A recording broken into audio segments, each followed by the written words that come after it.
What's up, my name is Alex. My name is Sebastian. We are Cassette and we're in Beverly Hills at this amazing rooftop, just hanging out. So how was Saturday? Saturday was awesome. Yeah, Avalon is a fun club. It holds a lot of people, so it's almost like, you know, it has this theater vibe, which we like.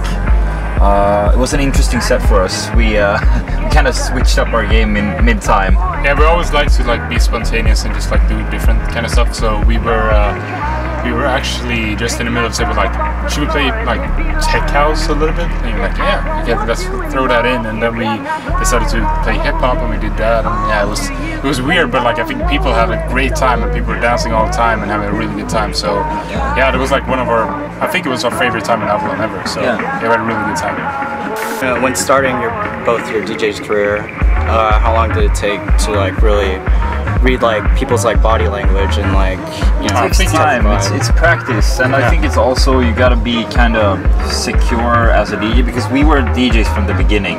I mean, we DJ a little bit for fun, but we couldn't, we were producers first and foremost, and yeah. And now it's different though. Yeah, but that's what we're always gonna be. But now we know how to DJ. That's the difference. And we're not 8-track, obviously, yeah. But we know how to read the crowd, and I think we know how to please them as long as because of course we have a certain kind of music. We can't just switch up to top 40 music all of a sudden, but I think we have weapons. We know how to please the crowd in the way that in the music that we like, with the music that we like. Yeah. Now that you have Sleepless and Blind Heart, right? How does that all play out when you DJ, going from the old electro stuff to It's actually really fun now. I feel because we kind of been talking a lot about how to play and what to play, and I think at the end of the day we just do whatever the hell we want right now. Yeah. And it's kind of fun because we go from Blind Heart and Sleepless. It's obviously a little bit deeper and softer. But you can always create mashups and do all these type of bootlegs, and so it doesn't really necessarily means that the whole set has to be in that vibe. I mean, we go from deep to old school house, Axel 2006, what we grew up on and what we always loved, and try to incorporate a lot of that stuff, combining that with some new tracks. But unfortunately, there's not that many new good tracks. At least if you go look at Beatport. Yeah, when you go for club music. Yeah, you gotta search. You gotta be in the top. You gotta be in the top 300 to 600 instead of top 100. If you're gonna find the good stuff, that's what we feel like at least. But it's just fun. I mean, we're just having fun, and I think the most important thing when you actually perform is that you actually have a sense of the diversity, just switch it up and actually try to challenge yourself and the whole, because when you go safe, it's going to be okay, there's going to be a certain energy throughout the whole set, but it's not going to be any peaks or downs. It's just going to be like this. Yeah. Because if you go and make something spontaneous, the crowd is going to feel that that it's something is happening. They're like, oh, what is this? Why did you switch this up? Then they listen, and they they are very and if they don't like it, then but then you can switch it up, and that's a new challenge. So I think it's just fun for us and the crowd. Yeah. And at the end of the day, we just want to please them. So I think that's why we do it. Yeah. I mean, we play kind of in the way that we release music, because we always been oh, if we do a track like this, the next track can't be the exact same.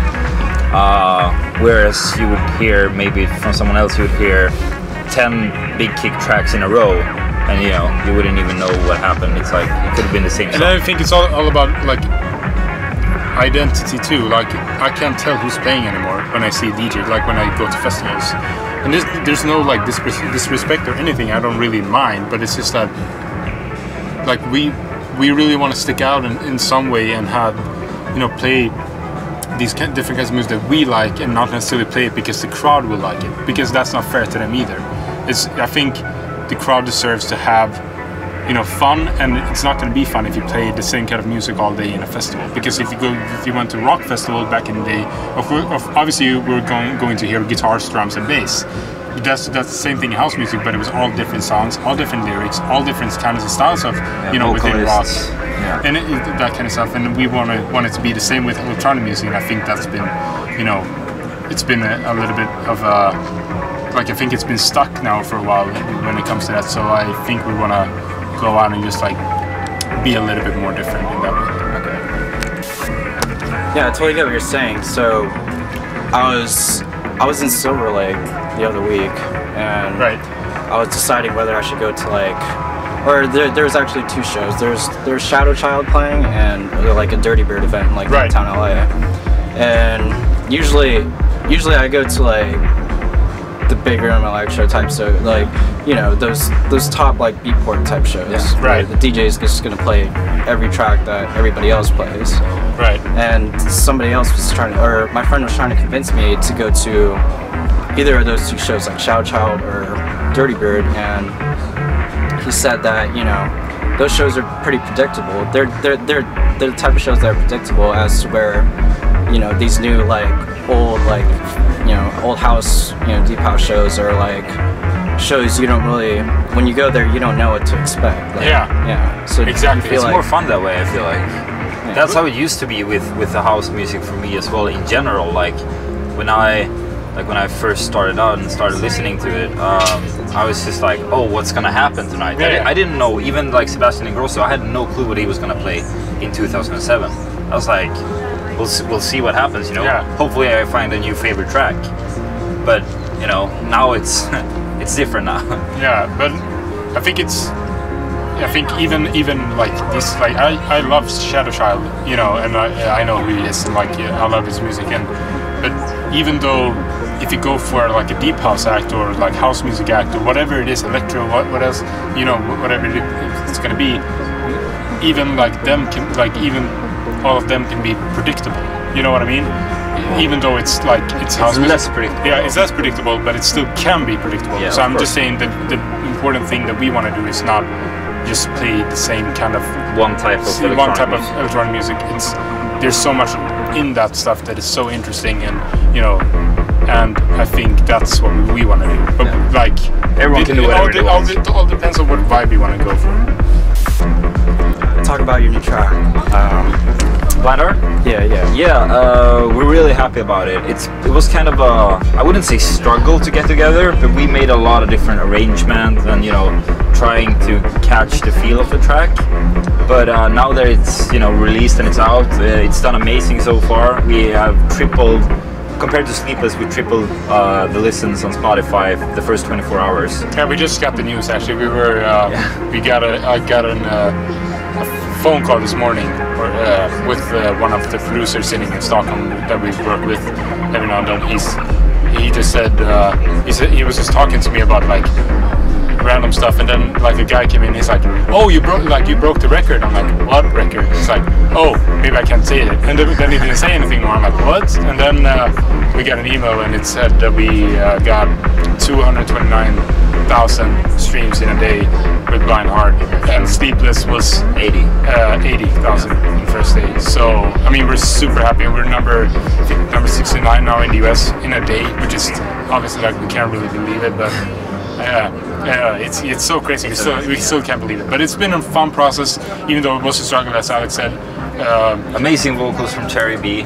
Yeah, she did a great job on that. Yeah, and I think it was just a pleasure, because like like when you make these kind of songs, the songs that we made lately, it's so much more soulful, and it's just so much more. We have so much more love for the stuff we make now, and I hope people can feel that too, because we're putting so much effort and to make this as much as we like, the best we can make it, and also just putting a lot of soul and time for it. So it's very overwhelming to see the results now, just in a day.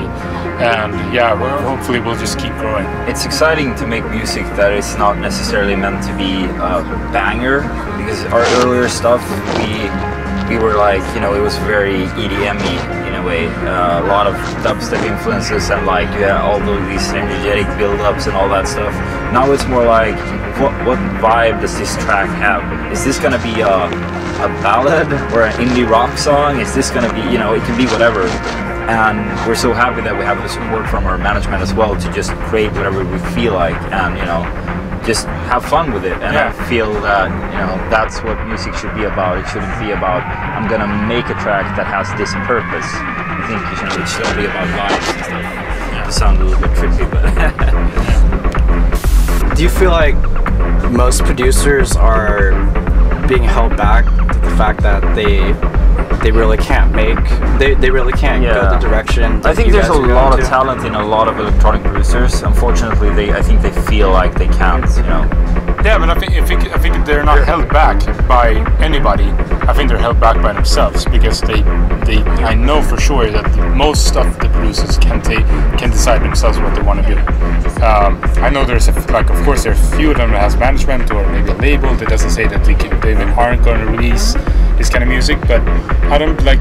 It was the same thing for us for a while. We had a label. They didn't want us to like release the stuff that we wanted to do, and you know, then we said no, okay, but then maybe we're not right for you. So then we left and we became indie, and this is what we're doing now. And I mean, that's just like, I think we took a big risk when we did that, because being with a major label like we were, having great support by that label, is something that nobody really do. Just leave them when you're in the middle of your career, you know, have a big shop with a big label like that. And I think we took a big risk, and I think it's all about having that gut to just like say, okay, fuck it, like we're gonna do what we're gonna do, and if it fails, it fails, but at least we're taking a risk for, you know. And I think we're so happy about that now, that we actually we were so happy when we made all these songs, but we still felt scared from time to time, because we didn't know what's gonna happen.